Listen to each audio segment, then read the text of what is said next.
Mahdi.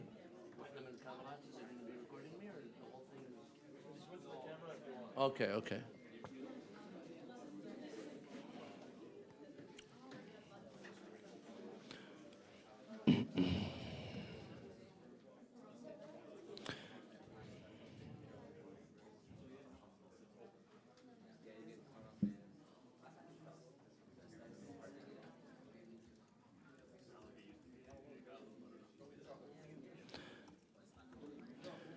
اوكي.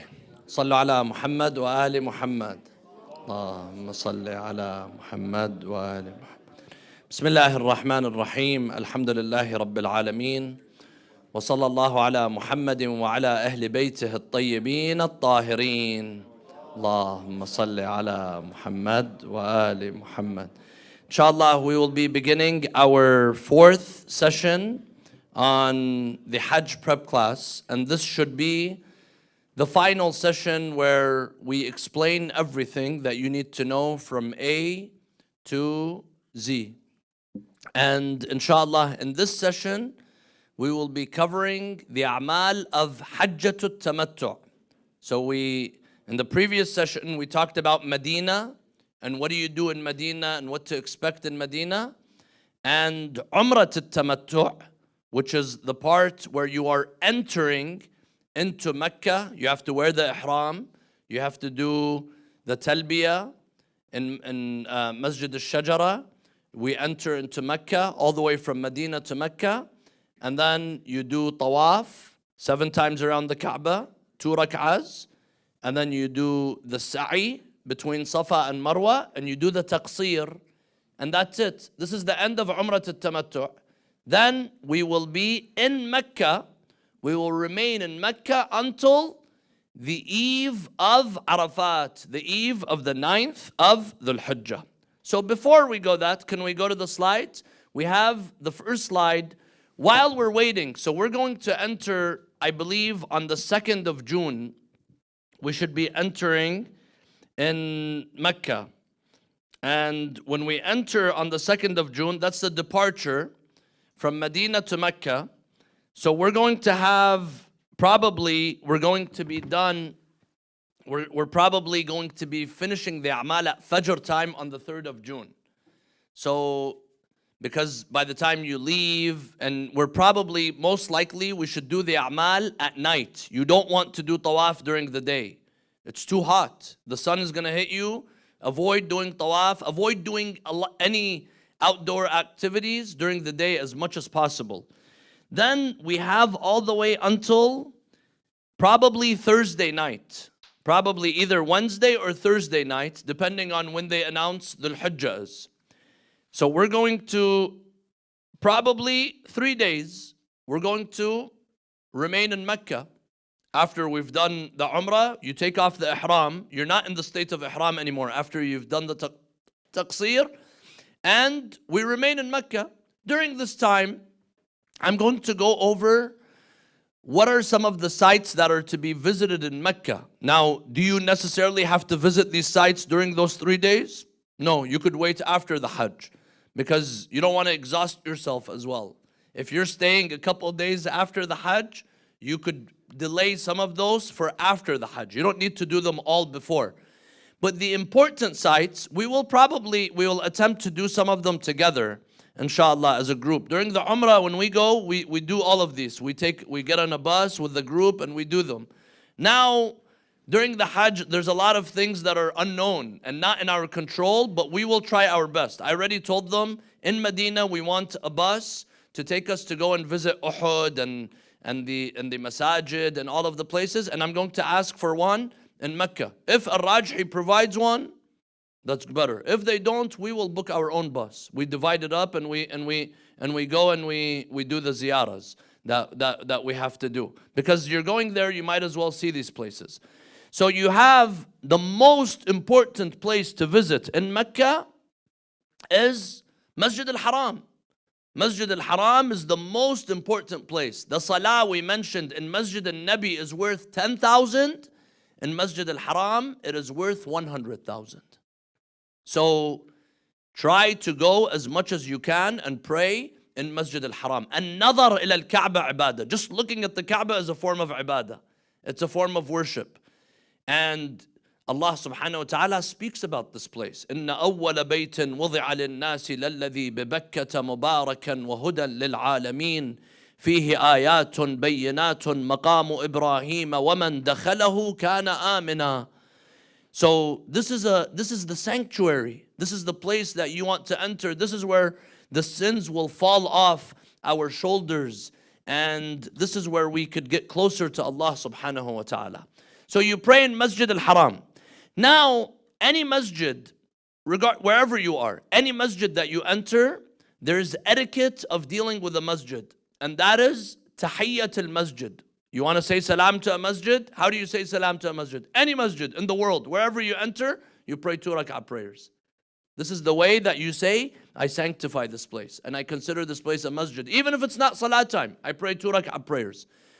In Masjid al-Nabi, when you enter, do 2 rak'ah prayers, tahiyyat al-masjid. You could do it on behalf of your family, on behalf of your friends, on behalf of more than one person, each salah. It's okay. Masjid Quba, Masjid Qiblatain, any masjid that we will enter, you do tahiyyat al-masjid.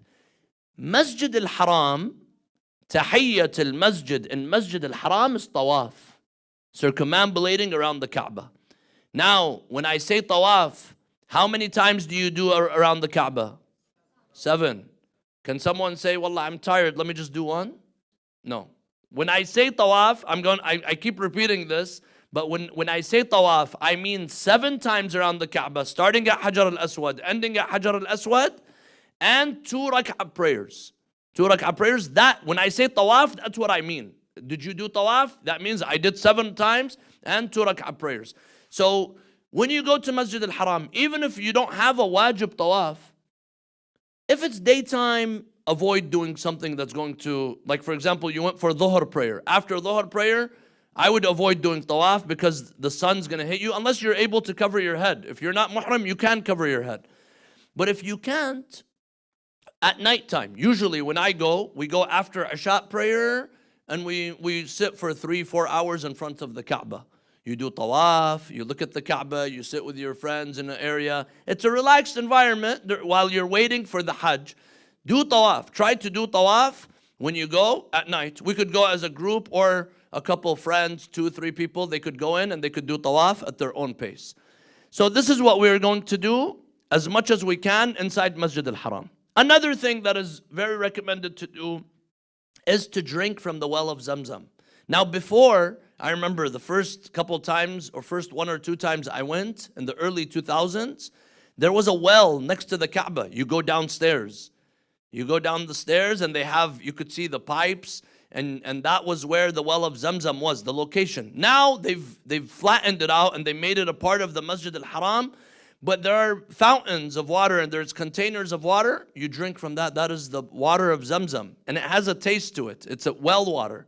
So, but that is the water of Zamzam and that is the miracle of Mecca that brought people. And inshallah, when we're there, we'll talk about the story of Ibrahim and Ismail and all of these. Inshallah, we will cover. So you have the well of Zamzam and then near the Haram, if we got the chance, maybe between the Umrah and Hajj is going to be very crowded. But maybe after we'll do a walking tour around the Haram. There's a location where the Hijr Abu Talib, where the Prophet was placed under sanction. It was in the farm that belonged to Abu Talib. That was, you don't see any sign of it. It's just around the Haram. That was where they remained. The home where Fatima al-Zahra was born in, the home of Khadija and Rasulullah, it's flat on the ground. They've demolished it, but we could show you the location. And the birthplace of Rasulullah sallallahu alayhi wa is all very close to the Haram. The Prophet was born in Mecca. So that's one of the locations near the Haram. Walking around the Haram, you'll see. And then you have the cemetery of Al-Hujun or Mu'alla. These are 2 names for the same place. This is where Abu Talib is buried, Abdul Muttalib is buried, Khadija, the ancestors and the family of the Prophet, they're buried in this cemetery. It's a burial site. And then you have Jabal al-Nur. Jabal al-Nur is inside that mountain. The mountain is called the Mountain of Light, Jabal al-Nur. On top, there's a cave by the name of Ghar Hira, the cave of Hira. That was where the revelation came down on Rasulullah sallallahu alayhi wa sallam. The first revelation, Iqra bismi rabbika alladhi khalaq, over there. Now I know a lot of the Hajjaj, they go and they climb up, and they go and they want to be in that place. There's nothing wrong with climbing up, but I would not recommend going until you're done with the Hajj. Because you don't want to go, slip, exhaust yourself, get tired, and then the Hajj comes and you say, oh, yesterday I climbed the mountain and now I can't do my A'mal al-Hajj. You don't want to do that. Do that after. After you have the 11th, the 12th, when the Hajj is done, you want to go climb the mountain. And in this December, when we went with the group, they went, even at nighttime, they have lights. So you could even go at nighttime. And it's probably a 2-hour, 3-hour hike. He says it's easier now. So you want to do it, you can. You don't want to do it, you don't have to. I'll tell you guys one secret. I've been to Hajj 7 times, Umrah many times. I've never been up there. So it's not like you're missing out on something that it's not a part of the Hajj. It adds to the experience. Those who have gone, they kind of made me want to go. But every time when we're there, they would tell us, don't go because you're going to ruin you don't want to ruin your Hajj. If you have time after the Hajj, go up there. Ahlan wa sahlan. So this is regarding Jabal al-Nur and Ghar Hira. And then there's another mountain. That was the mountain when the Prophet escaped Mecca and he went to Medina. When he escaped Laylat al-Hijrah, he went to Jabal al-Thawr. There was another mountain. That one, no one goes up there. It's very high up there. But you could see where the mountain is. So these are some of the sites and attractions in Mecca. And of course, from amongst them, one of the most important sites and attractions are the shopping centers. I know you guys are all going to enjoy them over there. That's one of the places. So here, yes, next slide, please. This is the Hujun Mu'alla Cemetery. So unfortunately, like Baqi', the men will be able to walk inside, and you'll be able to see some of the graves. This one, it's by the road. So if they let the cars stop there, then you'll be able to go and see the graves from far. If they don't, then you'd have to come down from the car. We'll figure it out. The grave on the right that is circled, that is the grave of As-Sayyidah Khadija, the mother of Fatima al-Zahra and the wife of Rasulullah sallallahu alayhi wa sallam. Next slide, please. That is Jabal al-Nur. So you see on the left, Jabal al-Nur, and then you see all the picture on the left. You see all the way in front, there's that tower. So that's the clock tower that's overlooking the Kaaba. So when you're in Mecca, you want to know which way is the Kaaba, you look at the clock tower and you see, it's because it's right by where the Kaaba is. By the way, this clock tower, it was just built maybe 20 years ago or something. So it was not there. The Kaaba was surrounded by mountains. In the right picture, that is the entrance to the Ghar Hira, the cave of Hira. Okay, next slide, please. Now, we're going to talk about the getting ready for the Hajj. Hajj al-Tamattu'. This is the important part. This is what makes you a Hajj or does not make you a Hajj. Because the first part is the Umrah. You could do Umrah anytime. Of course, we're doing Umrah al-Tamattu', which enters us into the Hajj. It's connected to the Hajj. So, one thing, when you first finish the Umrah, for the brothers, maybe if your ihram is dirty, you could go and give it, there's cleaners, you pay it's very cheap. You go and they'll wash you all your clothes, they'll fold them, they'll iron them, and they give them back to you. So you have a fresh set of ihram, or you could buy 2 ihrams when you first begin. But what I do is I do the Umrah, then I wash my ihram, and then I wear it again. If you want to have another ihram, that's fine. But if you don't want to, then you could just, when it gets dirty, you use it. For the brothers, I mentioned this last time, you're probably going to be wearing your ihram more than what is typically worn during the Hajj. Why? Because we mentioned, in Masjid al-Haram, if you want to go to the ground floor, the only way they'll let you enter to the ground floor where you see the Kaaba right in front of you is if they see you wearing ihram. So you're not even in the niyyah of ihram. you're exited the ihram, but just so that they let you go down, a lot of people, they just wear the ihram, and then it might get dirty because you're wearing it frequently. So this is something. You want to buy ihram, you could buy in Medina. There's all around the hotel. We'll go and we'll buy. You'll buy the slippers if you need. You'll buy the belt. Hajj Muhammad, you have the belt right next to you? Oh, it's right here. So we showed you the ihram last time, and this is the belt. So this is the belt.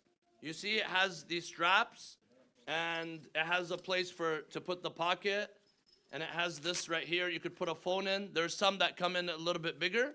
You'll wrap this around the ihram, and you see it has these metal things, so it gets, even if someone pulls down on you, nothing's gonna get pulled down, inshallah. So and it even has zippers on this side, so you could put anything in the inside part of the ihram. By the way, a lot of people, they might be surprised by this, but there are a lot of thieves over there. There's a lot of people that in the ihram, while you're doing tawaf and you're confused, you're trying to hold your ihram, and I've seen this happen to Hajjaj. I've seen this happen. They have a person with a small knife, they'll cut the ihram, and one time he brought in $6,000. He came, once the Umrah was done, he said, they took everything from me.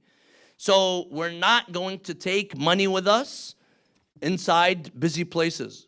The hotels, they have safes, they have places where you could leave your amanat, you could leave them, and then you go. Take 100 riyal, take 200 riyal with you, just enough for taxi money.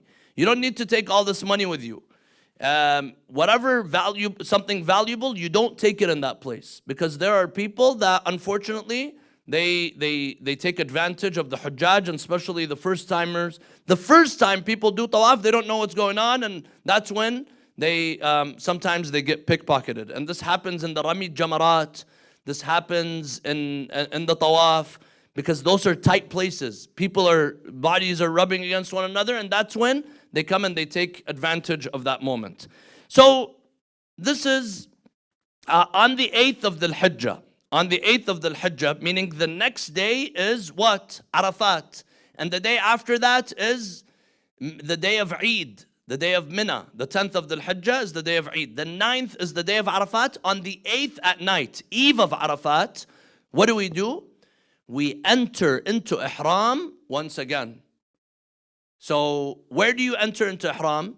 It's preferable that you enter next to Masjid al-Haram. So if we can, for example, get the bus to take us, and we do the niyyah. Once again, you do the ghusl, just like you did the ghusl in the Umrah al-Tamattu. You do the ghusl, and you go, you wear only the ihram. For the sisters, you wear the clothes of ihram.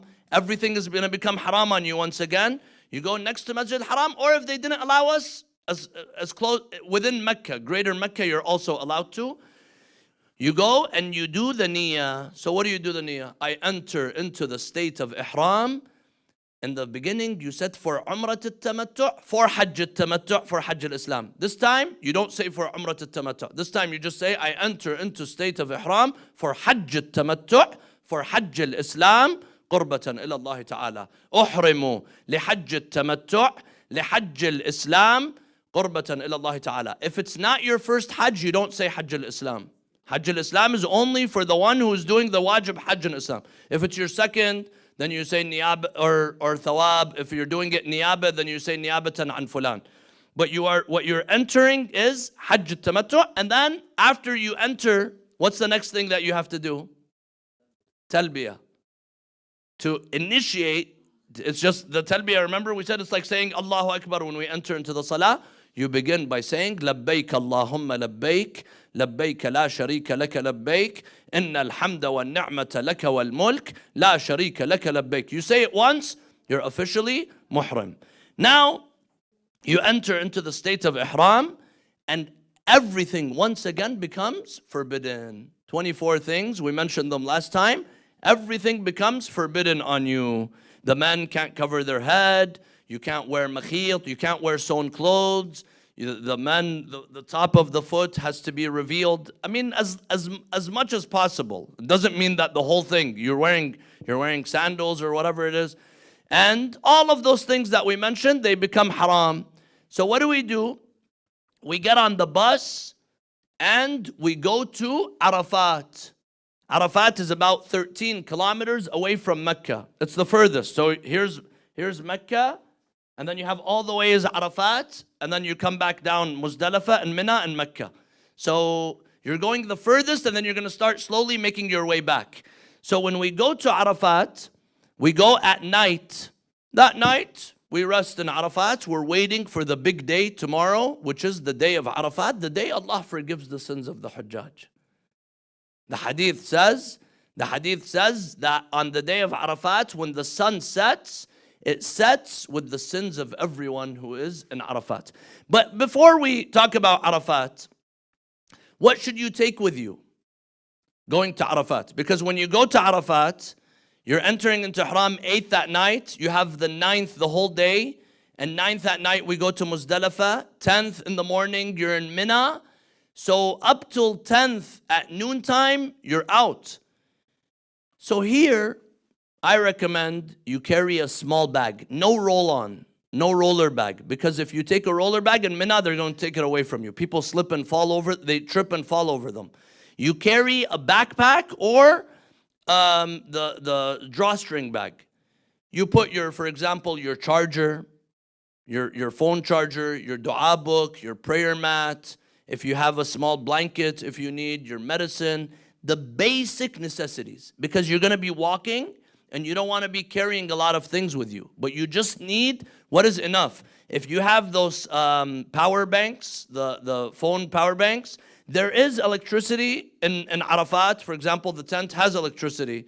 In Mina, it does. But in Muzdalifah, there isn't. And then in Arafat, even if it does, there's probably one plug that you find 100 people, they want to share it. So you see if you can, for example, take the phone charger so that you're not going to run in any issues. I mean, if you didn't have that, that's not a big deal. It's some people, they just say, I don't want to even look at my phone during the time of the Hajj. I don't want to even deal with that. So that's also something, but you're going to need it because the du'as and a lot of these things are in there. So that's a very important point. And maybe when we go to Muzdalifah, I saw the pictures, and I think they might give us like a bag or maybe something. And in Arafat they give. In Muzdalifah they give a rajhi. I mean, I've lost a lot of trust in what they say. It's not going to be cold, but if you want something to put your head on, something to lay down on, then it's okay to maybe take a small blanket, something that becomes very small. Because in Arafat they have something for you to sit on, but in Muzdalifah it's outside. You're just outside. That is where you might need to take something with you. Now there's one important point, and that is the sisters. Not all the sisters, of course. Those who feel like they will not be able to stay in Muzdalifah, and they're not going to be able to do the walk to Mina, and they're not going to be able to do the rami, the stoning when it's busy, they are allowed to, and the elderly, the sisters and the elderly, they're allowed to not stay in Muzdalifah. But before that, sorry, I kind of went ahead. I wanted to say about the sisters, those who there's a chance that they might not be able to enter into the haram after the a'mal of Arafat. Maybe, for example, the menstrual cycle starts. They know that they're not going to be able to enter into the haram after the Eid. What do you do here? You're allowed to enter into ihram before you do the talbiyah. Before, for example, you're not going to be able to enter into the haram from the 9th of the Hajj. You could enter into ihram from the 8th or from the 7th. You do the talbiyah and you do the tawaf and the sa'i and the tawaf. There's 2 tawafs and 1 sa'i. You're allowed to do it before. All the other Hajjaj, they have to do it after Arafat and Muzdalifah and Mina. But if you fear that you might not be able to enter into the haram, because it's haram to enter into Masjid al-Haram while on the menstrual cycle. So if you know that's going to happen, you do your a'mal before. You do your tawaf before, because that is something that you will have to do. And if you won't be able to enter the haram, then it's going to be a problem. You're going to have to give niyaba to someone else. So you do it on your own before you give niyaba to someone else. So that's one thing I wanted to mention. It's a very important point. Those who know they cannot do tawaf on the 10th, which is the day of Eid, the 11th and the 12th, they could do their tawaf before, and you could ask and we will let you know what you need to do exactly to make everything right. Before we go to, where do we enter the state of Ihram? Do we go to Masjid al-Shajara? No, I said we enter into the state of Ihram in Mecca, in Masjid al-Haram.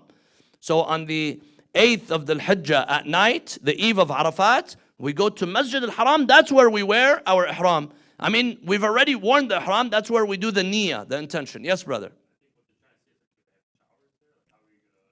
No, you do the shower in the hotel. You do everything. We're wearing Ihram. We go to Masjid. I don't mean you wear it inside, like there's a room where you wear it. You enter into the state of Ihram. The same way you entered into the state of Ihram in Masjid al-Shajara. So you're wearing Ihram. All you do is say, Uhrim, I enter into the state of Ihram for Hajj al-Tamattu', for Hajj al-Islam, qurbatan ila Allah ta'ala, labbaik Allahumma labbaik. And then you've entered into the state of Ihram. But you do the changing, the shower in the hotel, and you do that, then we go there, we enter into the state of Ihram. Okay, now we go to the next slide, please. So this is Arafat. So before I talk about what we're doing in Arafat, you see this on the left, that's called Jabal al-Rahmah. We're probably not going to see that because the hotels, not the hotels, the tents, they're all over Arafat. Some of the Hujjaj, they leave the tent and they start walking all the way here. They end up getting a heat stroke and they end up getting lost and they miss out on the dua. You don't need to go there. Yes, we have narrations that Imam al-Hussein, he recited the dua. He stood on the foothills of this mountain, Jabal al-Rahmah, and that's where he recited dua, his famous dua on the day of Arafat. The picture on the right, this is how, when I went in 2019, this is how our tent looked like, right? So you see these are kind of mattresses, they turn into couches, and there's a pillow. So you could fold that, it turns into a couch, and you see we're like sardines next to each other. So everyone's gonna be very close to the next person. You might, when you wanna pray, you're going to have to fold that. You put it aside so that you could pray. Or we will probably, once the sun kind of gets, it's not as strong, we're going to go and pray outside because it's mustahab to stand under the sky and stand and do dua. Next slide, please. Okay, so now we're going to cover Arafat. So according to the Holy Prophet, he says, Al-Hajju Arafah. You want to summarize what the Hajj is? Hajj is Arafat. That is where people from all walks of life, people, the rich, the poor, the black, the white, everyone, they're all gathered in Arafat. And that is where everyone is begging Allah to forgive them for their sins. One of the reasons why it is named Arafat is that is the place, i'tiraf al-dhunub, that is the place to admit your sins. And even you see the dua of Imam al-Hussein, he says, I am the one who did this, I am the one who did that, I am the one. This is a good habit. Don't forget our sins. We forget what we do wrong and then we want Allah to forgive us. Let us point out every wrong thing that we did. Of course, you don't tell your sins to any other person. It's haram and makruh to tell your sins to other people. You tell your sins to Allah subhanahu wa ta'ala and you make an oath that you don't go back to them. So that is Arafat. One narration says that is where Adam and Eve met one another. When they came down from the heaven, one came in one place, another came down in another place. They met Arafat. They got to meet one another again in that land. So it's about 13 kilometers from Mecca. We head to Arafat on the 8th of the Hajj, likely arrive at night. And there are some a'mal in the mafatih, in the books of a'mal, there are some a'mal to be done on that night, but usually the Hujjaj, we go and we sleep, we rest, because the next day we have a full day of worship and ibadah. So that night we sleep, and the a'mal, the ibadah of Arafat begins at noontime. So at noontime, we all make the niyyah, أقف في عرفات من الزوال إلى غروب الشمس لحج التمتع لحج الإسلام قربة إلى الله تعالى. I stand in Arafat from noon until sunset for Hajj التمتع, for Hajj al-Islam قربة إلى الله تعالى. And once we do that, we do the niyyah, because that is a part of the Hajj. You have to be in Arafat. All of the Hujjaj, they have to be in Arafat in order for the Hajj to count for them. And there are some important a'mal to be done in Arafat. One of them is to remain in the state of wudu. So there are bathrooms, there's, a lot of, alhamdulillah, I was thinking, year after year, Hajj is getting more and more comfortable.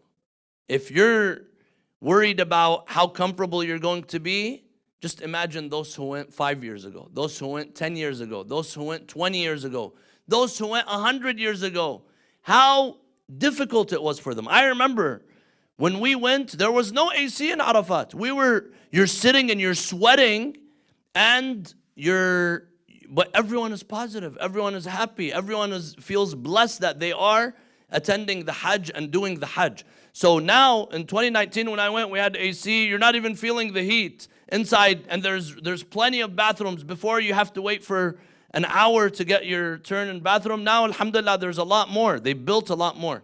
But yes, as comfortable as they try to make it, Hajj is still difficult. Is it a walk in the park? No, it's not. Hajj is difficult, and it's intended to be difficult. Otherwise, Allah subhanahu wa ta'ala, if He wanted us to be very easy, Allah would have made Hajj in Hawaii. We would have went there. But Allah says, no, I chose this place in a valley, biwadin ghayri dhi zar', in a valley that does not have trees and does not have life. That's where you go, and that's where Allah forgives your sins. So, and this is what we're going for. We're going to be considered from the Hujjaj of Baytullah. So we are going to Arafat, and the important a'mal in Arafat: remain in the state of wudu. You do ghusl at noontime if you're able to. Ask for forgiveness, admit your sins. The dua of Imam al-Hussein. I recommend everyone to go and read the dua of Imam al-Hussein. There's a translation in English, and there's even on YouTube recited in English. I could send you the link. Very beautiful dua. And when you hear this dua, you understand how Imam al-Hussein went and sacrificed everything for the sake of Allah. That's the beautiful dua. That's the love. That's the intimacy. Read it and try to understand it, because the day of Arafat, you're probably going to be busy, absent-minded. Read it now so that when that day comes, you will know what you're saying when you're speaking to Allah subhanahu wa ta'ala. Also, very important, we will do all of these together, inshallah. From the important a'mal is the ziyarah of Imam al-Hussein alayhi salam. On the day of Arafat, we do the ziyarah of Imam al-Hussein. And the time for all the Hujjaj, you're going to see everyone doing dua, is the last hour, half an hour before sunset. You see everyone comes out of the tent, the sun goes down, and it's mustahab to stand on your feet as much as you can and do dua and ask Allah subhanahu wa ta'ala for forgiveness. In a hadith from Rasulullah sallallahu alayhi wa alayhi, he says, إِذَا غَابَتِ الشَّمْسِ عَلَى أَهْلِ عَرَفَاتِ. When the sun sets with those who are in Arafat, it will set with the sins of everyone who is there. That's it. You will be like the day your mother gave birth to you. That is the power of the Hajj. Is it worth it? Of course it's worth it. This is the value of the Hajj, where Allah subhanahu wa ta'ala gives you a clean slate. Allah subhanahu wa ta'ala forgives you. And this hadith from Rasulullah sallallahu alayhi wa alayhi, he says, أَعْظَمُ أَهْلُ عَرَفَاتِ جُرْمًا مَنْ انصَرَفَ وَهُوَ يَظُنُّ أَنَّهُ لَنْ يُغْفَرْ لَهُ. Subhanallah. The Holy Prophet says, the worst sinner, the biggest sinner on the day of Arafat is the one who leaves and they think that God did not forgive them. Imagine that. Meaning Allah subhanahu wa ta'ala forgives everyone. The hadith says Allah forgives the sinners and the doers of good. The sinners Allah subhanahu wa ta'ala will answer them for what they want in this dunya. But those who do not have much sins, Allah will give them this dunya and the akhirah. So everyone leaves Arafat with something. No one leaves empty-handed. And this is the beauty, my dear brothers and sisters. And this is what we have to keep reminding ourselves of. Keep reminding yourself that this is why we are going. Now, can men use sun umbrella when they step out of their tent to pray in Arafat? No. Men cannot cover their head while walking. If you're in a place that's covered, you're allowed to. But while you are walking, you're not allowed to cover your head. That's it. This is ubudiyah. No covering of the head during the state of ihram. Can we have a hard copy dua book with us in Hajj instead of our phone? Yes. If you could find a dua book, you could take one with you. Next slide, please. So from Arafat, we wait in Arafat all the way until Maghrib time. At Maghrib time, we're going to wait for the buses to come and take us to Muzdalifah. So we remember you said Mecca all the way 13 kilometers is Arafat, then about 3 or 4 kilometers closer on the direction of Mecca is Muzdalifah, and then a couple kilometers is Mina, and then Mina to the Haram is about 6 kilometers. So in our hotel, where it's supposed to be between Mecca and Mina. So that should be something that is helpful. So this is Muzdalifah. Muzdalifah, you find in Mina and Arafat, they have tents and they've set up tents and camps. In Muzdalifah, they don't have anything. They only have bathrooms. Why? Because you don't need to stay there during the day, so you're not worried about the sun bothering you. If it's about sleeping a couple hours, you find people, they sleep like this on the ground. That's it. There's campgrounds where they have, for example, thousands of Hajjaj from this area. There's a fence, and they're in this camp. And then thousands of Hajjaj in this camp, and they're all gathered there. This is where you might want something to kind of sleep on, to sit on, to lay down on. And believe me, probably the best sleep you'll have in your life is here. Because you're going to be so tired. I've seen people, they're out of it. They sleep really well here. So, of course, Allah subhanahu wa ta'ala mentions this. Allah says in the Quran, فَإِذَا أَفَضْتُم مِّنْ عَرَفَاتٍ فَاذْكُرُوا اللَّهَ عِنْدَ الْمَشْعَرِ الْحَرَامِ. Next slide, please. When you leave Arafat, remember Allah. Do dhikr. Do dhikr where? عند المشعر الحرام. المشعر الحرام is Muzdalifah. So Muzdalifah is a desert with no tents. And the hadith of the Prophet, he says that Allah subhanahu wa ta'ala commands all of the insects and the snakes and the harmful animals to leave Muzdalifah before the Hajj. And subhanallah, all these years we've been performing the Hajj, we hear people have gone to Hajj, you never hear of someone saw a snake or saw a scorpion or any of that. You're out in the middle of the desert. You don't hear any of that. So the Hajjaj, we go there, and there's 2 objectives to do in Muzdalifah. One of them is to spend the night in Muzdalifah, camp in Muzdalifah. You stay from nighttime, because Arafat, you left Arafat after Maghrib. So you have from after Maghrib, depending on the time our bus takes us, if the buses are late, because there's the buses, they have to go and do it, they have to take turns going after everyone who they do shuttles, basically. So when they tell us your bus is coming, maybe it might be right after Maghrib, maybe it might be 2 hours, 3 hours, 4 hours after Maghrib. If it's delayed, it's not a bad thing, because you're staying in Arafat where there's a tent.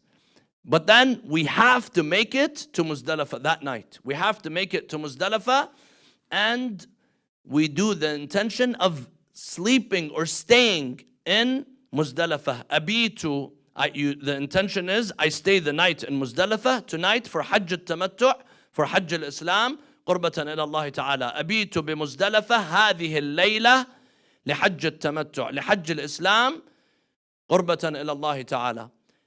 That's one thing. Then you have another niyyah to do, and that is from Fajr, from dawn, when dawn, to sunrise, you have to also stay in Muzdalifah. We cannot leave. And that also requires an intention. Now, whether you say this intention or not, as long as it's in your heart, and that is that أقف بمزدلفة من أذان الفجر إلى طلوع الشمس لحج التمتع لحج الإسلام قربة إلى الله تعالى. I remain and stand in Muzdalifah from dawn all the way till sunrise for Hajj al-Tamattu', for Hajj al-Islam, qurbatan ila Allah ta'ala. So we mentioned two objectives. One of them is staying the night. The second is between Fajr and sunrise, you have to remain in Muzdalifah. And the third thing that the Hujjaj have to do in Muzdalifah is to collect the pebbles and the stones. So this is why one of at the items you could either buy from there, or you could have a normal plastic bag, a Ziploc bag, whatever it is. But something, maybe sometimes some of them, they have something that you could hang. It's made out of cloth with a zipper in it. You need to collect at least 70 stones. At least 70 stones. Each one is the size of the tip of your finger. So you don't get a rock, you know, that you're going to break someone's head. You get something this small, this small. That's how small you get. You pick it up. You could pick it up in Muzdalifah. That's the best thing to do. If you couldn't, you could pick it up from Mecca. If you see a mountain in Mecca, you pick it up. What you're not supposed to pick up are used rocks from the past. Sometimes they come and they just throw you a bunch of stones. That those are, they've placed them there. You go up a mountain or on the ground, you could pick up. You need to pick for yourself. Now, say for example, I'm tired. I can't pick for myself. Can I have my husband, my son, my wife, whatever, pick for me? Yes. There's nothing wrong with that. Someone could pick for the whole group. So whatever it is, you could find someone that does it for others. It doesn't matter. You just need to have unused stones, and you need to have them with you. Could someone else carry them for me? Someone else could carry them for me. As long as you have enough, you're going to need 49 total. What you're going to need is 49. You take a little bit more because you drop some, you lose some. Whatever happens, take between 70 to 100 so that you have enough stones. Because the day of Eid, you're going to have to throw 7. And then the day after, the 11th of the Hajj, you're going to have to throw 21. And the 12th day, the last day of the Hajj, you're going to have to throw 21. So you need at least 49. This is something that you do in Muzdalifah. You collect in Muzdalifah. Now, something also very important. This is where I was talking to the woman and to the elderly. Here, some of the women, they come and they say, it's too difficult for me to spend the night in Muzdalifah and to do the walking from Muzdalifah to Mina. It's about a 3-4 walk or something. Maybe 2.5, 3 hour walk we're going to have to do, and there's a lot of traffic. So some of the ladies, some of the elderly, they say, I can't. And when we get to the Rami, when we get to the Jamarat on the day of Eid in the morning, we're going to walk all the way from Muzdalifah, all the way to the big pillar of Al-Jamara Al-Kubra, the big pillar of the Shaitan. It's going to be very busy. Some of those who are unable to, they are allowed to have wuquf iftirari, meaning they're allowed to stay in, there's an exception for them. They're allowed to stay in Muzdalifah. They don't need to stay all the way till Fajr. They stay, they do the niyyah for staying for maybe 15 minutes, 20 minutes, half an hour. They stay in Muzdalifah, and then the bus takes them all the way to Mina. They go to Mina, they do the Rami, 7. They do the Rami at night, and then they go to the hotel. And they rest. The next day when they tell them they've done the slaughtering for you, that's when they could do the taqsir and take off the ihram. So this is an option that even was one of the promises they said. So they told us that they're going to give that to some of the women. But if you are able to, and you can walk, and you're healthy enough, stay with us and we will do the whole a'mal together. If you feel like maybe it's too difficult for you, this is reserved for those who are truly unable to walk, for example, meaning those who are in a wheelchair or it's really difficult for them because of a health concern, then they would go. Yes, sister, you had a question?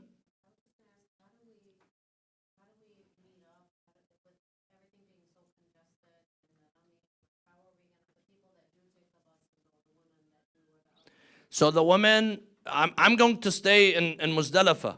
So those who go, we're going to ask. Maybe if one of the men goes, they need to just go to the Jamarat. It's preferable that if they go, they end up going with someone who's done that before.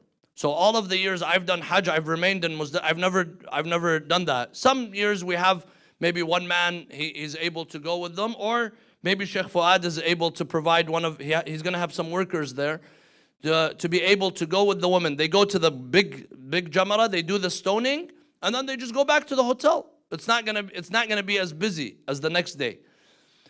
So this is, if you feel like this is an option that you want to take, you let us know, and we're going to see how many people are going to want to do that, so that they're able to do that. If you feel like you could stay and camp out in Muzdalifah and the next day do the walk, then you will remain with the group. So this is an option. An exception that the women and the elderly, even from the men who are unable to, they have that. So when we remain, yes, sister. Can we buy the blanket and a little pillow from there and just leave it there? Yes, you could. There's a lot of people do that. The day we leave Muzdalifah, you see all these blankets and sleeping bags and everything. People leave them because you're not gonna need it anymore. You could. A lot of people do that. They buy, and you don't need to take with you from here. Over there, there's plenty of stores. Unless you want to, you found something good. You found a mat to sit on, or some type of cushioned like a mattress or something. They used to sell over there even folds. We took it to Muzdalifah and we left it in the morning. Why should we carry it anymore? We don't need it when we go to Muzdalifah. Because that night we're going to go back to the hotel and we're walking. That's the long walk that people get tired in. So you don't need to carry. You could leave it over there. Yes, there's nothing. Someone asked, can I buy online? These days you could buy everything online. He's asking about buying the stones online. No, the stones have to be from the haram. They have to be either from Muzdalifah, or that's something money can't buy. So you get that from Muzdalifah, or you get it from the haram.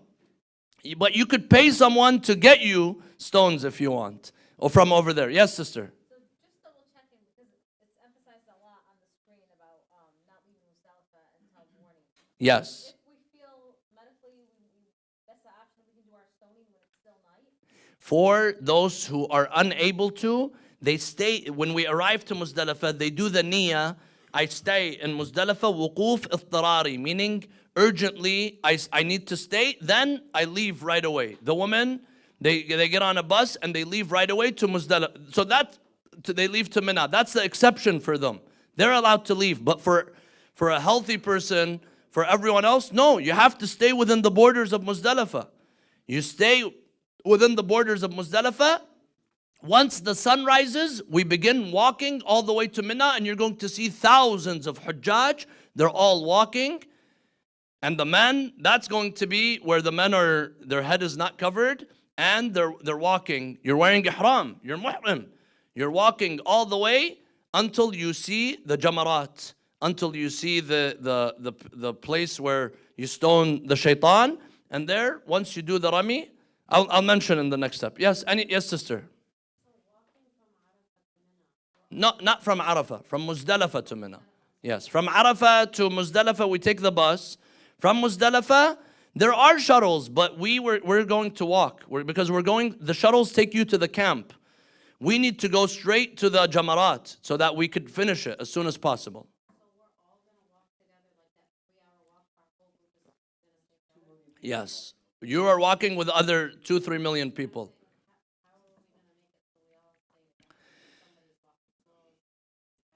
So we're going to have to try to stay together, and those in front might have to slow down a little to make sure that everyone catches up.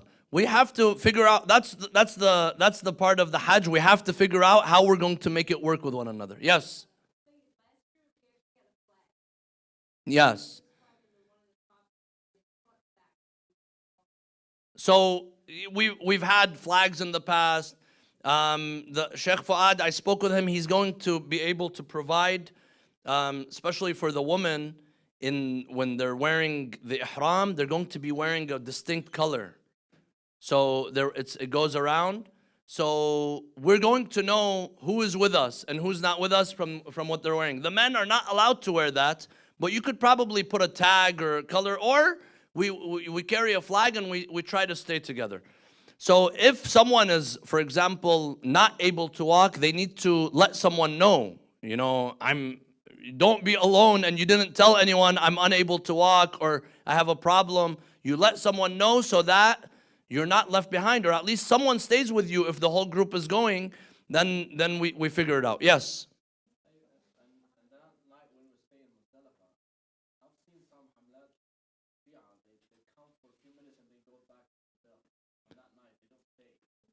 Yes, but this goes against the rules of ihtiyat. We want to do it in the way that the Prophet did it. We want to do it the way that the majority of the ulama do it. Yes, some they stay a little and then they go to the hotel and then they come back for that fajr. But that's kind of, you're not going to get the experience of the Hajj when you do that. The way we're doing it is, even if we wanted to go, we can't go back to the hotel. How are we going to go back? There's no shuttle provided for us. In the past, some groups used to arrange with a driver, come and pick me up and take me, and we remain in the bus and all of that. Now we're just going to do it the way all the Hujjaj do it. Yes. So we wake up and yes, sister.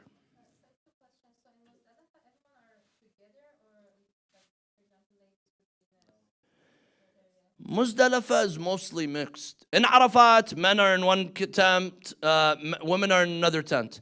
Now, if we get there early in the night, the Muzdalifah place, the camp is going to be empty. We could have our men in one side, our women in one side. A lot of years we get there and we see people sleeping everywhere. I need to find 2 people here, 3 people there, 10 people here. You need to figure out where to sit. Sometimes you're sitting like by the curb. You just need to figure out where you sit. So that's why it's important for every Hajj to have a partner with them, or a group of 3, a group of 5, whatever it is. You have someone with you so that you always stay together and you help one another and support one another. Yes, brother. Saeed, so I'm sure we're going to be communicating through WhatsApp, but there's probably times where there was a consideration for maybe us having headsets or something. Yes. Yes. So inshallah, I spoke with brother Rada. We're going to have to buy headsets. Well, so there is deals like on Amazon, be like $20 per person. So brother, 4 main headsets. So you could pick 4 of these. he did the research on it, and he's talking to someone. We're either going to rent, but we're gonna probably tell everyone, because Sheikh Fuad says he only has like 100 and some, and he's gonna use it for his group. So we're gonna buy. And then, we use them there. We're really going to benefit from them. Because this last Umrah, when I went, we used the headsets. It really helped. Like we were in 2 different buses. And I was speaking in one of the buses. And the people in the other bus, they told me we heard everything you said. Because it picks up. So it's going to be something very important. Hajj Rida, or if anyone has experience in this, you let us know. And what it is, and we'll order them, we'll get them shipped, we'll give them out. Those who are with us, we'll figure out how we're going to do that, inshallah. But this is something that we are going to definitely have. Yes. Yes, doctor. It seems like it was Muzdalifah, correct me if I'm wrong. Unlike Arafah, where you have dua, prayers, Muzdalifah is pretty much stay the night, find the stones, and then walk to Mina. Yes, yes. Muzdalifah, there are a'mal. Laylatul Eid, it's the eve of Eid. There are some a'mal. I'm going to send, if we have the headsets, I might be able to, read them together. But from my experience, all the years we've gone, people are just, this guy's tired and this person is there. You're not going to be able to really congregate everyone and do something. Yes, at Fajr time, we might pray Jama'ah, or we might, if we're able to find a place. If we couldn't, then everyone just prays, but we wait until sunrise, and then we begin walking all the way to Mina. So now, فإذا أفضتم من عرفات فاذكروا الله عند المشعر الحرام. Next slide, please. Then you go to Mina. This is Mina. This is the day of Hajj, the day of Eid. So you see on the left, these are how the tents of Mina look like. Mina, because the Hujjaj, it's the most developed of the campsites. So you have the number one developed of the campsites is Mina, because the Hujjaj, especially the Hujjaj, the Sunnis, they go on the 8th of the Hijjah, they go and they sleep in Mina, and then the next day they go to Arafat. What we're going to do is we're going to just wear the ihram in Mecca and we go straight to Arafat. That saves us one day of you don't have to stay in Arafat. But in the past, because people, the Hujjaj, they want to get to Arafat, so they go halfway there, they get to Arafat, and then the next day they go to finish it. Now you have transportation, we just go straight to Arafat. We don't need to stay the night before. So you have Hujjaj on the 8th they stay, and then on the 9th they stay in Arafat and Muzdalifah. The 10th, 11th, and 12th they stay here. So that's why it's the most developed. Yes, Hajj. Yes, we're going to share an itinerary with everyone so that everything will be clear, inshallah. Let me just yes. So anyone else had something? Okay, so this is on the left. This is the Mina, the camp of Mina. Of course, this is not one camp. These are hundreds of camps. They're going to tell us you're in this camp number. We need to figure out what's the camp number. That is where we're going to have our tents and the place that we are going to be able to be in. Now the picture on the right, this is the Jamarat. The Jamarat, there are 3 pillars that represent Shaitan. And that is where Ibrahim alayhi salam, when he was going to the madbah, Ibrahim, Allah subhanahu wa ta'ala tested him with a very difficult test. He tells him, you have to slaughter your son. And he leaves Mecca, he leaves the Haram, and he begins walking towards Mina. And there, Shaitan comes in the figure of a man, and he tells him, what are you doing, Ibrahim? This is your son. And Ibrahim, he says, God is the one who gives me, God is the one who takes. And he takes stones and he throws them at Shaitan. He does it 3 times. So you see, this structure on the right, this was not like this. In the past, it used to be one pillar probably 1 meter wide. That was how big it was. Now, the structure that represents Shaitan that the Hujjaj have to throw on is a huge wall. We're going to show it in the next picture. It's probably as wide as this room. Or, yeah, go to the next one. Yes, this one. So now they've demolished it because, not to scare you all, but when in previous years, there were stampedes. People are tripping over one another. People are taking their bags and everything.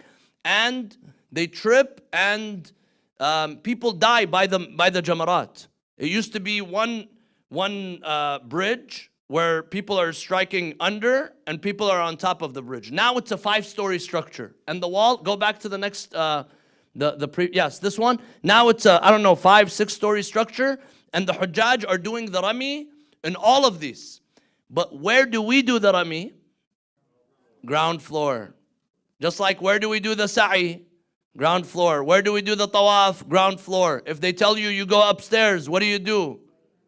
You either wait or you go up and then you come down. You find the escalator and you come down. So when we're walking, and this is going to happen to us. Because last time I went, when we're walking from Muzdalifah, millions of Hujjaj are all walking. Suddenly the police comes and says, you guys enter this lane. You guys enter this lane. We're walking. Suddenly we see ourselves, we're on a ramp that's going to the 3rd story of the Jamarat. And people are like, no, but my marja says this, and no, I have to do this. They're not going to let you go back. The moment you turn back, the police is going to tell you, what are you doing? Because they want to keep the flow. That's how people died. Because one person going this way, one person going this way, and then you have a stampede. So if you see yourself, if we're in a group, we see ourselves going up, We go up, we walk all the way, then there's a stairs. We come down all the way to the ground floor of the Jamarat. We go to the ground floor. On the day of Eid, we only do the rami of the largest pillar, which is on the right. The largest pillar on the right. Now, when we do the rami of the largest pillar, you see the right side of the pillar, the right side of that building, that is the border of Mecca. So the pillar, even during the Prophet's time, the pillar of Jamarat, you walk 2-3 feet and you've left Mina. So here, you want to make sure you don't leave Mina when you're doing that. And you have to strike with your back towards the Kaaba. With your back towards the Kaaba, you strike this way of the Jamarat, so that we will, inshallah, when we're there, we'll tell you where you're going to be able to do this. And this is ihtiyat, of course. Some scholars, they say whichever direction you strike, it doesn't matter. But we will, inshallah, make sure that we try to do it in the best way that we can. So this is the largest one. You do the striking. Let me just read the question. Is it okay to wear a headset while in ihram? Yes, it's okay as long as you're not covering your head. So we'll keep in mind when we're looking for headsets, don't get something that's going to come in. For example, you get the one that just goes in the ear, or maybe just above the ear, just very minimum. You don't want to cover the head. For the men, for the women, it's okay. Is there a way to get all the niyats written out for us? Yes, inshallah, we will do that. Inshallah. Next slide, please. Okay, so we're walking from Muzdalifah to Mina. We're going to probably, by the time we reach Mina, the sun is going to be out and it's going to be hot. But luckily, when you do the rami, it's indoors.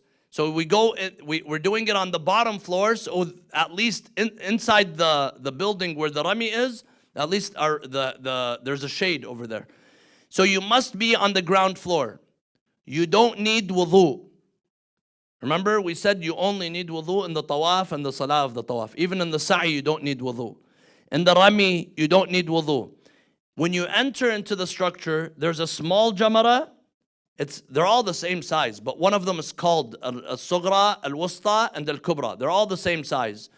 But we need to, on the day of Eid, which is the 10th of the Hajj, we do the rami of the large one, the big one, 7 times. So you strike 1, 2, 3, 4, 5, 6, 7.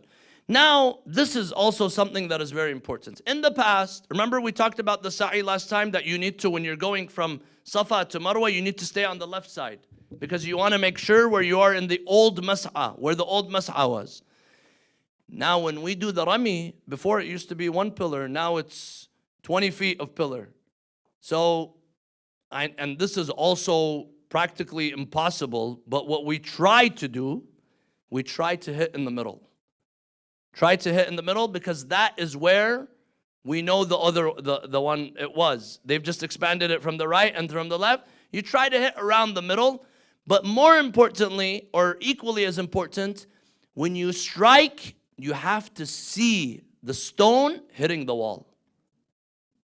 That is going to be, for some people who, Bismillah, Allahu Akbar, Bismillah, Allahu Akbar, and you need to see it. Now, here's the hard part. You have thousands of people that are throwing their stones. So the best thing to do is, it's going to be busy. And this is, we're going to have to, once we get there, we're going to have to strategize how we're going to do this. If it wasn't busy, we go in one by one. Or we go in as a group. But if it was busy, we're going to have to figure out. Maybe we have someone's carrying the flag. We know where this person, where basically everyone needs to go back to. You go in small groups, and you have stones in one hand, and you go as close as possible. You go as close as possible so that you could see. You need to see 7. Can I say, for example, I hit 7, but I didn't see the 7th one hit? If you did not see it, you need to make sure you hit another one until you see it. Now, if it went in the direction and you are 100% certain that it hit, it's okay. But if you throw, like some people, they throw this way and it goes that way, then you're in trouble. So now you need to either you keep doing it or you give wakala. If you couldn't, it's too difficult for you, you give power of attorney to someone. You tell him, I give you wakala to do the stoning on my behalf, especially people who are unable to.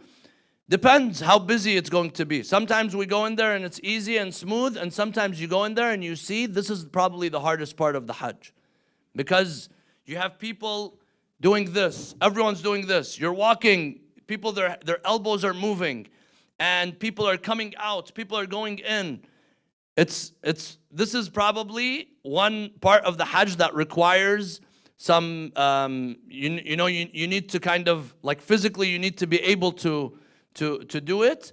But if you couldn't, worst case scenario, you give wakala, or you go in with someone who's, holding you and protecting you, so that you will be able to throw the stones. If you run out of stones, you cannot use from the floor. So there's going to be thousands of stones and sandals and everything thrown on the floor. The first day is probably the hardest because the men are wearing ihram. The second day and third day, you could wear pants. You could wear normal clothes. When you're wearing ihram, that is also a challenge. So you carry, that's why we said ihtiyat, carry enough stones with you. And the time, let me finish this, and then the time of the stoning is from Fajr. You have basically, once we arrive all the way until sunset. At night you cannot do the rami. So you could do it earlier, you could do it later on in the day before sunset, but what we try to do is we try to go and we get rid of it. We try to do it as soon as possible, before Maghrib. You have to complete your stoning between dawn and dusk. So now, any questions about the stoning? Yes?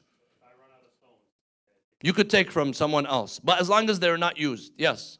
They have to be consecutive, or like, let's say Yes. you have to start over with the 7 again? No, if you did not see it, you could hit another one until you see it. But I can't hit one and then I go and I take a water break. There needs to be muwalat.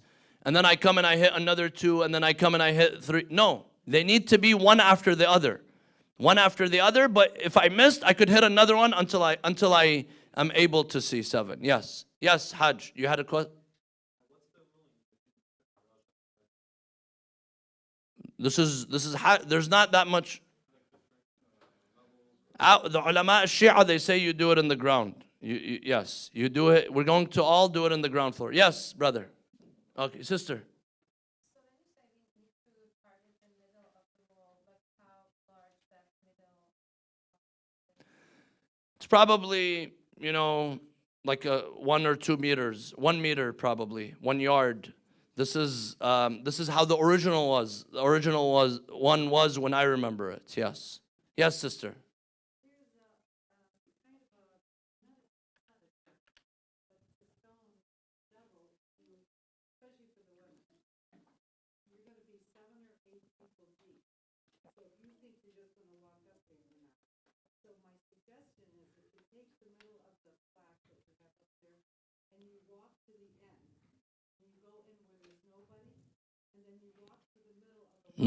Yes, that's smart. Yes, yes. So what she's trying to say is, instead of you see it in the middle and you go try to get it from the middle, you have to walk through all these people. That's hard. Go from the side. Then you find, we'll see the next picture. Go to the next picture. So you see in the middle, that's busy. But if you go from the side and then you walk by the wall and you slowly try to make your way towards the middle. Slowly try to make your way towards the middle. Then you're going to be able to hit it in the middle. So you walk from the side and then you go towards the middle. How far do you have to throw the stones for it to reach? So this is the picture. And you know the way they've made it right now, where you throw the stones and it goes down, and they have like this place where it just collects all of them. They built it in a way where it all goes down. So you're not like seeing, in the past there was like a hill of stones on the last day, all of them that the Hujjaj have thrown. So this is with the rami of the Jamarat. Any other questions? Yes. So there's a little bit of confusion making clear it. Sayyid Ahmad said in Muzdalifah the woman can stay there for 5 minutes That's what I said as well. If they're able to, yeah.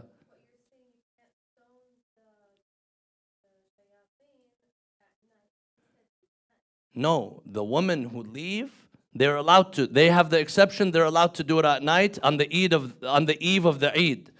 But for a normal, someone who does not have that exception does not apply to them, we can't do it at night. We have to do it during the day. Yes, sister.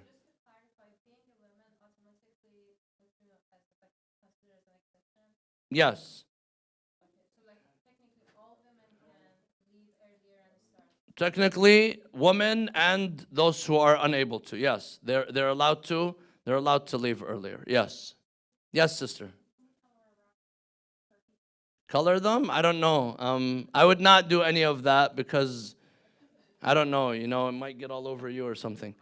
So now, once we've done the Rami, go back one slide. It's just the bottom of it. Okay, after you stone the shaitan, this is the day of Eid, the 10th of the Hajj. So the next step, you've done the Rami, you were in Muzdalifah, you did the Mabit, you did the dawn to sunset, dawn to sunrise, you walked to Mina, you did the Rami of the large Jamara 7 times.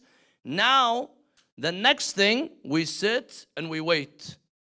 In the past, we used to wait under the shade in the bridge, waiting to get a call. They tell us they've done the dhabiha, they've done the slaughtering for every single person. Remember, last week we talked about this. In Mina, we're going to give wakala. I mentioned, they told us $250 per person. You give wakala to this, there's going to be a group of Shi'as.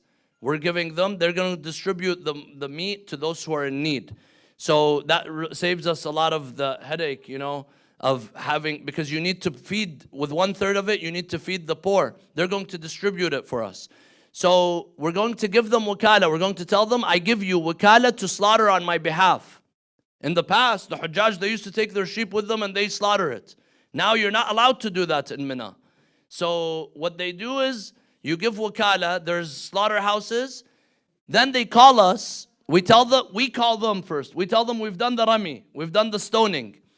So then we wait for them to call us back. Sometimes it takes 1 hour, sometimes it takes 2, 3, 4, 5 hours. Because there's millions that are being slaughtered right now. They have to wait for their turn and they can't begin until we tell them to begin. Then they give us the call. They say, we've done the dhabiha for Saleh Qazwini. We've done it for this person. We've done it for that person. We've done it for that person. The moment they tell you they've done the dhabiha for you, the women are allowed to do the taqsir. The men are allowed to do the taqsir. Or those who want to shave, they are allowed to shave.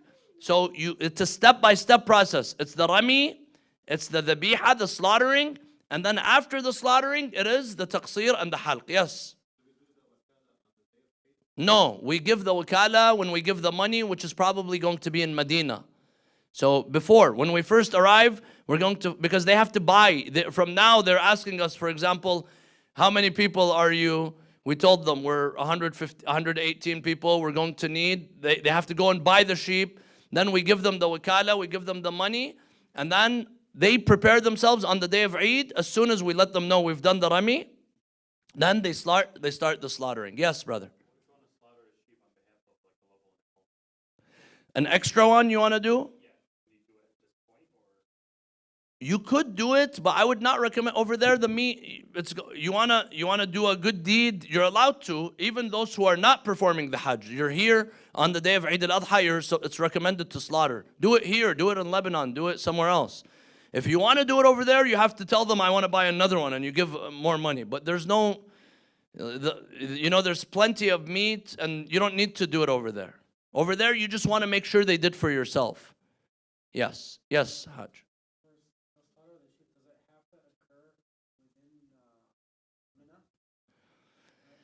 Yes, scholars say if you can do it in Mina, you have to do it in Mina. But the problem is now they don't allow. Mina is small. You see the borders of Mina. There's no slaughterhouses in Mina. So scholars, they say you're allowed to do it in Mecca, and they have slaughterhouses in in Mecca, Wadi Muhassir or something. That is where they have the slaughterhouses, and our scholars, they say they're allowed to do that. Yes.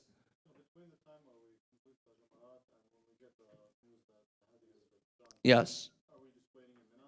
We're waiting in Mina. So what we're probably going to do, because in the past I said we used to wait by the Jamarat, but there they don't allow you to just be waiting because there's people coming and it could be a hazard, a safety hazard. People are walking and they're going to walk over you. So what we're going to do is as soon as they tell us we're done, everyone in our group did the Rami on the day of Eid. We go and we figure out, and before we go, we need to figure out where our camp is. And we're still muhrim. A man can't cover his head. But what we need to do is, if they called us and they told us, for example, they're going to do it within an hour, we could find a place to stay. There's a masjid called Masjid al-Khif. We could go and wait there. If we couldn't do that, we couldn't find a place, we go to our tent. We have tent. We paid for that tent. We have it from the 8th, the 9th. The 9th, everyone is out of it, but the 10th and 11th, we have those tents. So we're going to go and wait in the tent. And then when we are in the tent, we get the call. They told us they slaughtered for you. Once they tell you they slaughtered for you, then everyone, they do the taqsir. And the shaving, you have to do it in Mina. I can't leave. Now, if I left, if I did the stoning, and I found out that these guys are not going to slaughter until, for example, the next day. So now I know I have to stay in ihram. I can't exit my ihram. But I could leave Mina. I could go to the hotel. And then I need to come back again at night. But I could leave and then I come back. This is why we said the woman who, when they're going to do the Rami, if they're going to do the Rami at night, they don't need to go. They could either go to the tent in Mina or they could go to the hotel. They wait at the hotel. Once they call and they said we've slaughtered for all the women, they just need to come back in Mina and do the taqsir. Once they do the taqsir, they're out of ihram. So this is where it gets a little bit logistically difficult because we have to make sure you can't do something until someone else does it and you have to do it in a particular location and place. Yes, doctor. In terms of traveling light and packing across the bag, for example, if we're in the tent and we're going on track to train, do you recommend we always pack our stuff and take it with us? Is it safe to leave it? In Arafat, you could because the people next to you are going to be your friends. So we're all going to be close to one another in one area, inshallah. So that you could leave. But if you're leaving for like, I'm going to Mecca, I'm leaving Mina, no, you take everything with you, yes. Okay, so here is the taqsir part. Men will shave their hair after the slaughter is complete. For women, you cut from your hair or have someone who has already cut their hair, cut yours. Taqsir and halq must be done in Mina. I can't do it in Mecca. I go and I found a barber, I do it in Mecca. No, I'm still in the state of ihram. Everything is haram on me until I do the taqsir or the halq. Even if I did the rami, I need to figure out how they do the slaughtering as soon as possible, and I need to do the halq or the taqsir in Mina. The niyyah is uqassiru lil ihlal min ihram. I do taqsir to get out of ihlal min ihram, hajj al-tamattu, hajj al-islam, qurbatan ila Allah ta'ala. I shave or cut my hair to exit the ihram of hajj al-tamattu. Now, once you've done that, once you've shaved, then you have exited ihram. But two things remain haram upon you. Two things still remain haram upon you. One of them is the use of perfumes or the use of anything scented. You still cannot. You could take a shower, you could wear clothes, you could wear pants, you could cover your head, but you cannot use anything scented. This is where some people who are asking all these questions, that's the time that people want to use something that cleans them, but it's unscented. And they sell them all over the place. Even over there, they sell unscented shampoo, unscented. You're allowed to, but it has to be unscented. Until when? Until you do the tawaf, al-hajj, and the sa'i. Once you do the tawaf, al-hajj, and the sa'i, then you could use deodorant, you could use shampoo that is scented, you could use perfume, cologne, all of that. You're allowed to do that. The other thing that remains haram is between relationship between husband and wife. It is haram until you do tawaf al-nisa. So after the a'mal of the Hajj, you have one tawaf, one sa'i, and one tawaf al-nisa. The tawaf and the sa'i, once you do them, that's the tawaf al-Hajj and the sa'i, that will allow you to use scents. The next tawaf is tawaf al-nisa, that allows marriage. Now someone says, I'm not married or I'm not planning on getting married, you still have to do that. That's something that every person still has to do. So these are there's going to be a'mal done in Mina and there's going to be a'mal done in Mecca. Those two things remain haram until you do the a'mal in Mecca. Yes, doctor. What is it? So the tawaf al-Hajj is 7 times around the Kaaba and then 2 rak'ah prayers. That one and the sa'i are inseparable from one another, meaning you have to do them together. I can't do the tawaf and say, I got tired, I'm going to do the sa'i tomorrow. No, you have to do them together, and tawaf needs to be done on the ground floor, sa'i needs to be done on the ground floor. Now, I could go to the hotel, take a break, the next day I do tawaf al-nisa. Some years we've done them, usually we do them, if we are able to, we do them all together. If we couldn't, it's going to be very exhausting because you have tawaf, sa'i, and then another tawaf. If you couldn't, you could do tawaf al-nisa the next day or before you leave, whatever, but you try to do it as soon as possible. Okay, so this is regarding in the morning of the day of Eid, inshallah. Yes, sister.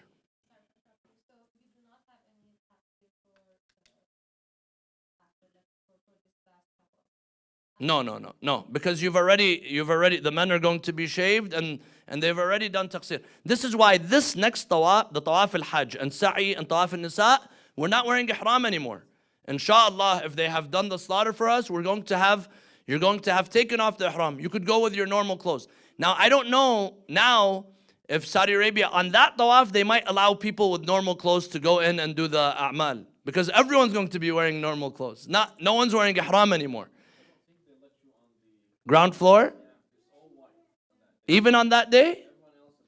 So then if that's the case, we're going to probably look at the TV. You see, for example, what they're allowing in there, because there's a live coverage. We're going to see, are there people wearing normal clothes? We go with our normal clothes. Are people wearing ihram? Our men will have to wear ihram and go in. Even though we don't need to wear ihram, but you have, because we want to make sure we're doing the tawaf in the ground floor. So this is the day of Eid in the morning. Now, this is where it gets a little bit tricky and complicated, but we're going to be with a group. If you don't remember this, you're just going to follow along. On the day of Eid, at night, and the day after, the 11th, at night, you need to spend half the night or the whole night, but minimum is half the night in Mina. So what does that mean? That means we finished on the day of Eid. They told us they slaughtered. We were in the camp, and then you shave or you cut your hair and you go to Mecca. You go back to the hotel. We need to spend half the night in Mina. So what do?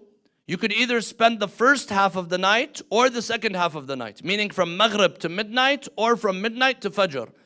What we usually do is we go for the first half of the night, meaning before Maghrib, we have to go back in Mina. We go back in Mina, we go in our camp. You go in your camp and you spend 6 hours, about 6-7 hours in Mina. You want to sleep, you want to eat, you want to walk around, whatever you want to do, you do in Mina. Once it's Maghrib time, you could leave Mina and you go and you do the tawaf and the sa'i. We go to Mecca. If you were tired that day, you say, I can't do the tawaf and sa'i, you could go back to the hotel and not do it. But my suggestion is you try to get it out of the way as soon as possible, because you still can't use scent and there's still a few things that are haram on you. So you do that during that time. So this is what we are going to do. We're going to, the day of Eid, after we go to the hotel, after we've done the stoning, the rami, and they've slaughtered for us, you've shaved, you go back to the hotel, then you come back to Mina. You stay half the night in Mina. Then after the point of midnight, we go to Mecca, we do one tawaf and one sa'i. And then if we were able to do the next tawaf, we can. If we couldn't, we wait till the next day. Then we go back to our hotel. So there's an order of things to do. Go to the next slide, please. Next, yes. Oh, this slide, sorry, I shared it here, but I didn't share it here. So this is about the taqsir. Everything that we will do in the taqsir. Next slide, please. Okay, so Mina, we have the day of Eid, the 10th, and the 11th, and the 12th. In Mina, the 10th, we have something to do in the morning and something to do at night. On the morning of the 10th, you only stone, you do one of the Rami Jamarat, you throw 7.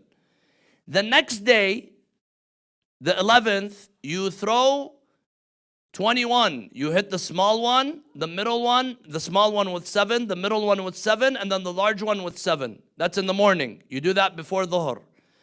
And then the 12th, the third day, which is the day the Hajj ends, in the morning, you need to hit the small one, and the middle one, and the big one with 7.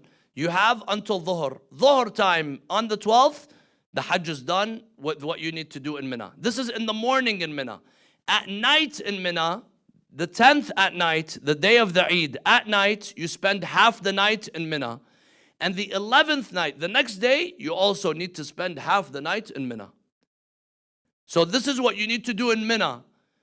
And you have a'mal to do in Mecca, tawaf and sa'i and tawaf. You need to figure out how to be able to do the a'mal in Mecca and the a'mal in Mina. So we're going to be going back and forth. This is where they came and they said having a hotel close to Mina is a good thing because you keep going back and forth. You don't have to worry about the traffic and all of that. Yes, Hajj.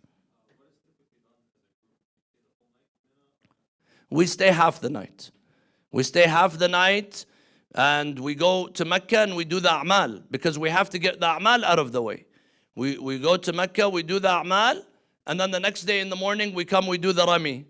Then we go back to the hotel. Then at Asr time, we come back and we spend half the night. And then if you had another tawaf to do, tawaf al-Nisa, go back to Mecca, do tawaf al-Nisa. If you had done it the day before, you don't need to go back to Mecca. And then on the 12th, we come, we do the Rami. We hit 7, 14, 21. You wait on the border of Mina. As soon as you hear the adhan, you leave Mina and the Hajj is over. So this, yes, doctor. Clarify, on the 11th, you can do between sunrise and sunset. Between sunrise and sunset, yes. But the Shi'as, they're allowed to, our scholars allow us to do it before Dhuhr. The Sunnis, they do it after Dhuhr. It gets very crowded after Dhuhr. So we try to go around 10 a.m., 11 a.m. If you wait till after Dhuhr, it's going to get really crowded. Yes. And then the 12th, you do the same thing as well. You need to go and do the Rami. And then the 12th, we go and we wait for adhan time. As soon as you hear the adhan, you leave Mina and Hajj is over. So this is with regards to the a'mal in Mina. With regards to Mecca, next slide please. In Mecca, you need to do tawaf al-Hajj. And then you do the sa'i between Safa and Marwa. And these are together, as I said. You can't separate them with one another. And then you have another tawaf, which is called tawaf al-Nisa. After you do tawaf al-Hajj, you're allowed to use scented items. After you do tawaf al-Nisa, then marriage becomes lawful once again. And these are the a'mal of the Hajj. Once you've achieved the a'mal in Mina, you've done the stoning, and you've done the mabit, and you've done the tawaf al-Hajj and tawaf al-Nisa, and tawaf al-Hajj and sa'i and tawaf al-Nisa, you are officially done with the Hajj. So if we are able to do the tawaf before the 12th of the Hijjah, noontime, Hajj is over. But someone was tired, they wanted to stay in Mina the whole time. You're allowed to stay in Mina the whole time. You don't need to keep going back and forth. You have a tent over there. If you're tired, you could stay there and then you do the tawaf later on. Some people do that. They wait later. But the longer you wait, the more you're still attached to the state of ihram, meaning there's still some restrictions. So if you want to get rid of the restrictions, then that's what you need to do. Okay, do we have to give money for the sacrifice in large bills like 100s or 50s? I don't know, but they told us 250. So probably hundreds and 50s should be fine. I recommend hundreds, like 200s and 150. How will be the transportation between Mina and Haram? If they provide for us, every year I've gone to Hajj, we take taxis. You know, you get like, you find those vans and we just fill it. And the drivers over there, they start raising the prices. So, but what we need to do is here, we can't come and say, oh, I did this and I expect them to do this for me. Here, you want to just make sure you do what you do. If it comes to having to pay, you pay and you get in we figure out either we get a bus, we get shuttles, where we're able to get to Mecca and to Mina, inshallah. Yes? I'm just trying to understand. So during normal prayers, what's that have to put for Juma before you pray? Why is it during Hajj such a big deal not to use anything that is sensitive? Ba'ad, this is ibadah. This is ibadah. That's it. This is one of the muharramat. There's a lot of things that are muharramat during the ihram. That's one of them. I don't know why. This is the order, and Hajj, a lot of things in the Hajj are not going to make sense to you. Why do I need to throw 7 stones? Why do I need to walk around the Kaaba 7 times? Why do I need to do this? This is ubudiyah. This is where God told me you do this, and I say I do what God asked me to do. Yes, yes.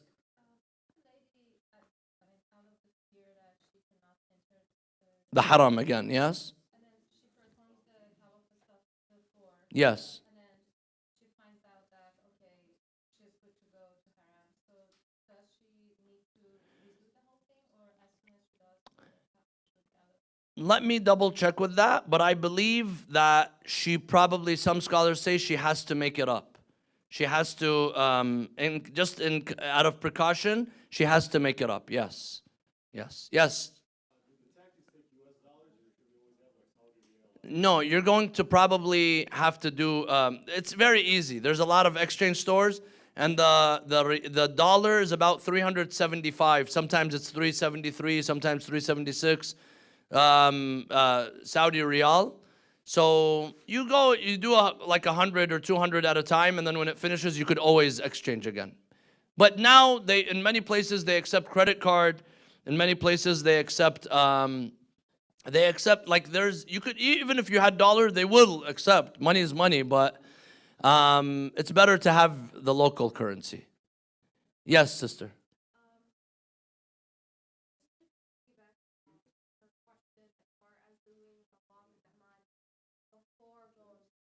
Yes.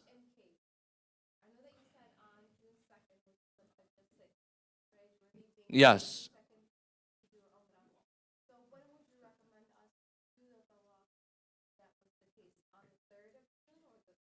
No, I would, because you have to enter into the state of ihram. So you don't want to enter into the state of ihram a lot before. All you need to do is do 1 tawaf and 1 sa'i and 1 tawaf. So usually the women who enter into who are worried that they won't be able to enter into the haram, they do it probably a couple hours before. A couple hours before they do the a'mal, because you don't want to be in the state of ihram longer than you need to. Yes, yes. But the bus is going to leave on the 8th at night. The bus is going to leave. So you need to make sure that you do the a'mal and get back to the building and catch the bus. So we find out, for example, they tell us the bus is going to come between 8 and 10 o'clock, for example. You need to go to the haram, enter into the state of ihram, do the talbiyah, do the tawaf, do the salah, do the sa'i, and do tawaf al-nisa, and make it back to the building to catch the bus. So we're going to see how many women are going to have to do this, and we're going to let the group know that we have, for example, this much women, they're doing this, and we have to wait for them, and we'll figure it out, inshallah. Yes, inshallah. Yes, sister. what's the transportation between Mina and our hotel? Our feet. So that's the good thing. They've put us in a hotel that's very close to, this hotel that they have, it's close to Mina. You could take a taxi as soon as you exit Mina. In Mina, there's no cars. But when you exit by the border of Mina, there's taxis waiting. You could either walk if it's close. Usually in the past, if you're staying in Azizia or anywhere near Azizia, you just walk. So we're not going to be in ihram anymore. After we've done the taqsir or the halq on the day of Eid, we're not in ihram anymore. We could get in a car. You could cover your head. You just can't use scent, and you can't. There's two things that you can't do. Yes. Let's say the slaughter happened too early, and can I do the tawaf, sa'i and tawaf and nisa before we stay half the night in Mina? Yes. Yeah, you could do them, but that means you're going to be doing it during the day. Or you could do it in the first half of the night, from after Maghrib until midnight, but you have to make sure you get to Mina. You don't want to risk not getting into Mina. Yes, yes.